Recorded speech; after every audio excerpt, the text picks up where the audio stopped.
Hi friends, நான் உங்கள் Yogalakshmi decoration. இன்றைக்கி வந்துட்டு கோவிந்தம்மாவில் ஒர்க்கு என்னென்னு பார்த்தீங்கன்னா, முன்னாடியே வந்துட்டு ஒர்க்கை ஸ்டார்ட் பண்ணிட்டோம். ஒன் டே முன்னாடியே வந்துட்டு பிஃபோராக வந்துட்டு ஒர்க்கு எப்போயுமே வந்துட்டு நம்ம முடிக்கிறது வந்துட்டு நம்ம வழக்கம். அதனால் வந்துட்டு ஒர்க்கை ஸ்டார்ட் பண்ணியாச்சு.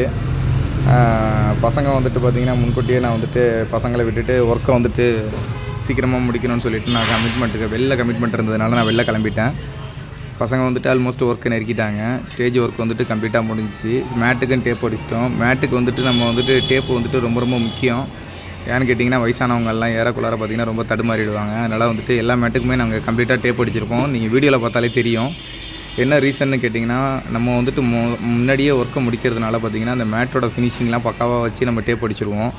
அதனால் வந்துட்டு வயசானவங்க யாராக இருந்தாலும் சரி, நடக்கக்குள்ளார வந்துட்டு கால் ஸ்லிப் ஆகாது. அது மட்டும் இல்லாமல் மண்டபத்தில் நம்ம எப்போ ஒர்க் பண்ணாலும் ஐயருக்கு தேவையான வந்துட்டு இந்த ஜாமான்லாம் பக்காவாக எடுத்து வச்சுருவோம். ஏன்னா அவங்களால தூக்கிட்டு கரெக்டாக அந்த நேரத்துக்கு வந்துட்டு அவங்களால கோஆப்ரேட் பண்ண முடியாது.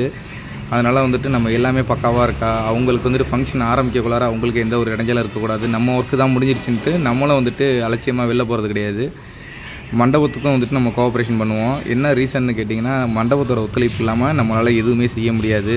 ஆனால் வந்துட்டு மற்றவங்க எல்லாம் பற்றி நமக்கு தெரியல. ஆனால் நாம் வந்துட்டு எப்படின்னு கேட்டிங்கன்னா, ஃபங்க்ஷனுக்கு தேவையான அனைத்தும் வந்துட்டு ரெடியாக இருக்கணும். அதே நேரத்தில் ஒர்க் பண்ணி முடித்தோடனே சரி, இவங்க வந்துட்டு பக்காவாக ஒர்க் பண்ணது மட்டும் இல்லாமல் மண்டபத்துக்கு எந்த ஒரு இடையூறும் வந்துட்டு அவங்க செய்யலை, பக்காவாக செஞ்சு கொடுத்துட்டு போயிட்டாங்க. மண்டபத்துக்கு முக்கியமாக எந்த டிஸ்டர்பன்ஸும் கிடையாதுன்றது தான் இங்கே ரொம்ப ரொம்ப இம்பார்ட்டண்டான விஷயம். அதனால் வந்துட்டு ஒர்க்கை வந்துட்டு நம்ம வந்துட்டு ஃபினிஷிங்காக செஞ்சு முடித்ததுக்கப்புறம் மண்டபத்துக்கு தேவையான எல்லாமே பக்காவாக இருக்கான்னு ஒரு தடவை கண்ணோட்டமாக பார்த்துட்டு அதுக்கு தேவையானது எல்லாத்தையும் கரெக்டாக எடுத்து வச்சுட்டு, ஒரு இடத்துல மட்டும் ஒரு பையன் வந்துட்டு டேப் அடிக்கலை, ஒர்க் பண்ண பையன் வந்துட்டு டேப் அடிக்காமல் போயிட்டாப்புல. அது பறந்துக்கிட்டு இருந்துச்சு. அதை தான் வந்துட்டு நான் இந்த வீடியோவில் காட்டுறேன்.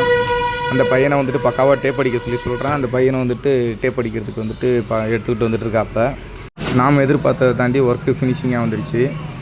கோவிந்தம்மாள் மண்டபத்தில் பார்த்திங்கன்னா, சைடில் வந்துட்டு விண்டோ இருக்கும். சைடில் வந்துட்டு அந்த ஜன்னல், அந்த காலத்து மண்டபத்தினால சைடில் ஜன்னல் இருக்கும். அந்த ஜன்னலையும் நம்ம வந்துட்டு கவர் பண்ணி தான் டெக்கரேஷன் எப்போயுமே பண்ணுவோம். ஏன்னா ஃபோட்டோ வீடியோ எடுத்தாங்கன்னா சைடில் உள்ள ஜன்னல் வந்துட்டு ஓரளவுக்கு பார்த்திங்கன்னா ஒரு டிஸ்டர்பன்ஸாக அசிங்கமாக தெரியும். அதனால வந்துட்டு அதுக்குமே ஸ்க்ரீன் போட்டு கேட்டன் போட்டு ஃபுல்லாக கவர் பண்ணி தான் டெக்கர் பண்ணுவோம். பார்ட்டி வந்துட்டு பார்த்திங்கன்னா அமௌண்ட்டு கூட கொடுக்குறாங்க, குறைச்சி கொடுக்குறாங்கன்றது இங்கே முக்கியம் இல்லை. நம்ம வந்துட்டு டெக்கரேஷன் எந்த அளவுக்கு அழகாக செஞ்சு கொடுக்குறோன்றது தான் முக்கியம். ஏன்னா அமௌண்ட்டுன்றது பார்ட்டிக்காரங்களுக்கும் எனக்கும் பேசுனது தான். ஆனால் வெளியில் உள்ளவங்களுக்கு பார்வைக்கு வந்துட்டு அமௌண்ட்டு தெரியாது. நாம் பண்ண டெக்கரேஷன் ஒர்க் நீட்டாக பண்ணோமா அப்படின்றது தான் தெரியும். கீழேயும் மேட்டு போட்டோம், அதுக்குமே டேப்பு ஃபினிஷிங்காக அடிச்சிட்டோம். இந்த வீடியோ பிடிச்சிருந்ததுன்னா லைக் பண்ணுங்கள், ஷேர் பண்ணுங்கள், கமெண்ட் பண்ணுங்கள். உங்களோட ஒத்துழைப்பு வந்துட்டு எங்களுக்கு ரொம்ப ரொம்ப முக்கியம். வீடியோ பார்க்குற எல்லோரும் வந்துட்டு எங்களுக்கு சப்போர்ட் பண்ணுங்கள். டெக்கரேஷன் எந்த அளவுக்கு வந்திருக்குன்ட்டு கமெண்ட்டில் சொல்லுங்கள். எல்லாருக்கும் நன்றி. Thanks a lot.